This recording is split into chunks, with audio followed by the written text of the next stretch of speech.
Balita naman sa lalawigan, 4 ang patay habang 1 sugatan sa walang habas sa pamamaril sa Tantangan, South Cotabato. Base nga sa investigasyon, habang nagiinuman ng mga biktimang magkaanak sa isang bahay, nilapitan sila ng grupo ng mga armadong lalaki saka pinaulanan ng bala gamit ang Armalite.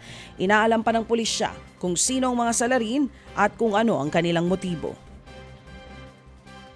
2 rin ang patay sa karambola ng mga sasakyan sa Carmen, Davao del Norte. Base sa investigasyon, patungong Tagum City ang isang boom truck na puno ng mga pasahero nang sumabog ang isang gulong nito. Dahil nga dyan, lumihis ng lane at ang boom truck at nasalpok ang kasalubong na bongo truck. Nadamay rin ang isang motorsiklo sa disgrasya. Patay sa disgrasya ang mga driver ng magkabilang truck, habang 10 iba pang sugatan. Patuloy ang investigasyon ng mga pulis sa nangyaring insidente. Bumaha naman ang alak sa kalsada sa Bayumbong, Nueva Vizcaya. Nahulog ang mga alak nang lumiko sa bypass road ang karga nitong delivery truck. Nawala ng kontrol ang truck nang biglang may humarang na sasakyan. Wala namang nasaktan pero nagkalat nga ang mga kaalak sa kalsada.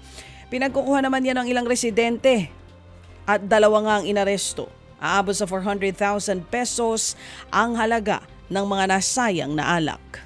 Ted Filon at DJ Chacha ngayon nasa Radyo 5 92.3 News FM Monday to Friday 6 to 10 a.m.